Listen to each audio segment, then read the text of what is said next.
Have you ever tried grilling your ribs instead of slow cooking them? Well, today we selected some beautiful ribs, we're going to grill them, and we're going to find out if that actually works. A big thanks to Napoleon Grills for sponsoring this episode. Grilling pork ribs is kind of a strange thing, because pork ribs are naturally tough and need to be cooked for a long time to become tender and juicy. And that's why we love American barbecue. It's just a fall off the bone ribs and everything is good. However, there's also such a thing as grilling your ribs. And with grilling your ribs, you're basically slow grilling them for a longer period of time, but that definitely requires a different technique than just throwing them on the fire. Let's get started and find out what you actually need to do to make delicious grilled ribs. To start with, you gotta select the right type of ribs. These are Iberico ribs, and the Iberico pork is well known for its rich, creamy flavors. But the way they cut the meat off the bone is what we normally consider to be, well, a really rough way to cut ribs, because we already have shiners. And the shiner is when the bone is visible in the cut. So once we start cooking these, the meat is going to shrink down, the bones are going to shine even more, and normally that will be a big waste because we want a bite of juicy meat. But when you're grilling ribs, this actually is an advantage, because the less amount of meat you have, the shorter the time to cook it. And that's exactly what grilling is about, cooking hot and fast. Another step that is different to the low and slow method is that we got the membrane on the back. Normally I would take that off or score it, but now I'm going to leave that on. This is going to be my best friend and it's going to protect my ribs from drying out. Also, the seasoning on the ribs has to be different. Normally I'd like to put on a dry rub with a little bit of paprika powder and all kinds of nice dried seasoning that's going to make it taste freaking delicious. But with grilled ribs, I'd rather have fresh ingredients, because a thick layer of dried ingredients will burn easily, where fresh ingredients can handle a lot more cooking time. I'm going to chop up these fresh garlic cloves and I'm going to use that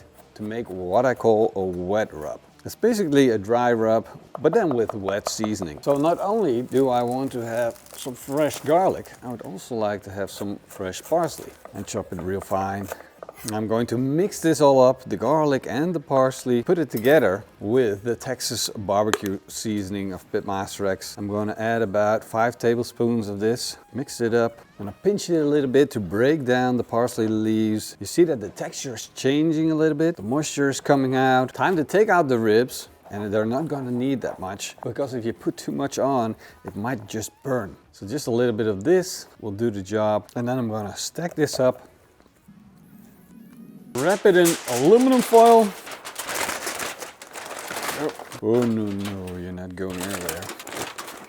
This package is gonna go in the fridge for at least 2 hours, but preferably 4 hours or even overnight. It's time to start grilling, and I'll be using the Napoleon gas grill. And this thing is actually perfect for the job, because we've got 4 burners that we can set on a low position. So I'm just going to switch all of them on. And the main thing about having a grill like this is you can have slow cooking heat while grilling on it. If you're working with charcoal, it's not just knobs you need to dial.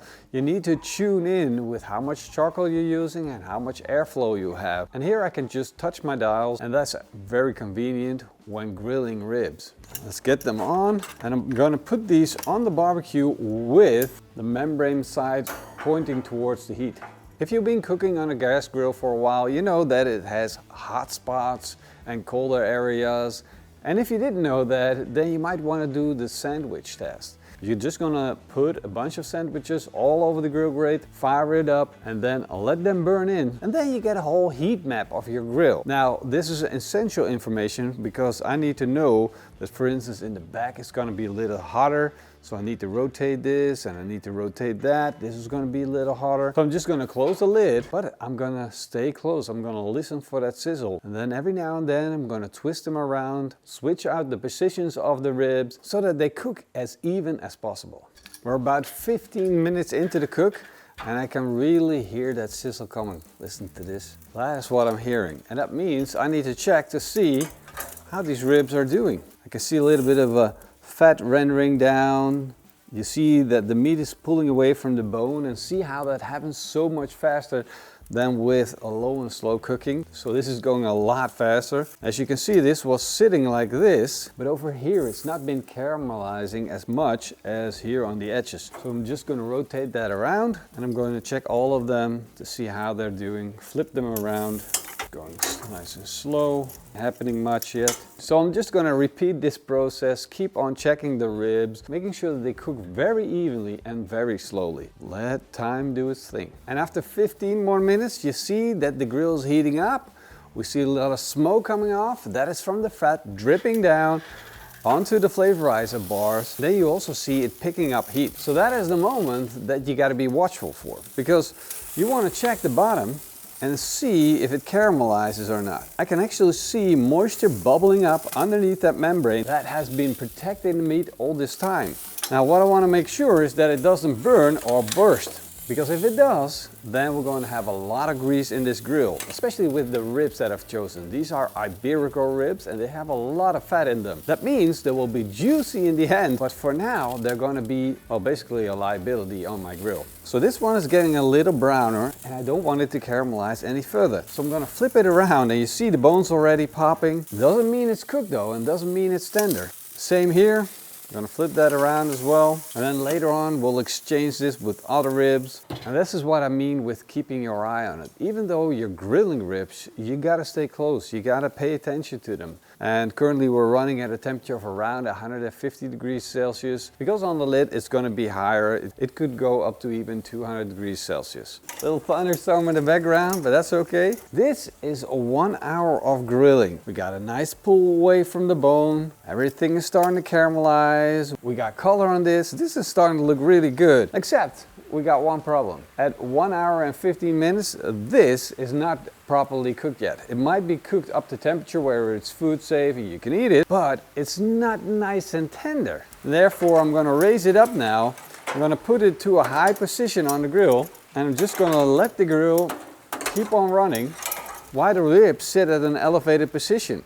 And I'm going to let them sit here for a while. But before I close the lid, check the temperature real quick. We're already over 100 degrees Celsius, which is temperature enough. All we need to do now is just keep them at the temperature that they were. And now 2.5 hours in the cook, all the meat has pulled away from the bones. The membrane at the back became crispy and crunchy. Just listen to this. And what I'm looking for now is that when I stick the thermometer in, it's just going to go through like butter. It's just going through like it's nothing. Does that mean we're done cooking? No, we're not. Because for the last phase of the cooking process, we're going to let the ribs rest. And I got one more trick up my sleeve, but that's more like a bonus thing. For every style of ribs, there's like a sauce that goes really well with the ribs. Well, because this rib recipe is really savory, and cheese goes well with savory meats. I'm gonna make a little foil boat pan, and for show I'm gonna put it back in the little box that it came in. And that is going to go on the barbecue. This is a rustic camembert cheese, and it is great for pork ribs. There we go, that goes on. And while the ribs are resting, this is going to warm up and melt. I'll show you what we're gonna do with that. The ribs have been resting for about 20 minutes. Look at that. Go. Crispy, crunchy, full of the bone tender meat. It slides right off that bone. Whoa. I know what I'm showing you doesn't look like the traditional super juicy smoke ring, the whole thing, but this is real flavor. It has so much impact, so much flavor to it. It's like South American barbecue. When you see it and the golden shine looks good, but when you slice into it, you think like, no smoke ring. It's not super crazy juicy, but this is super crazy juicy. I've taken the top off this cheese and look at this. Whoa. This is as European as it gets. Dipping meats in cheese, that's what we like. There's no elegant way to eat it, but it tastes so good. Dipping ribs in cheese is a must try. Grilling ribs on your barbecue is a must try. But you gotta make sure you have the things in order that you need to think about. Take it slow, grill your ribs, and try the dipping of the cheese.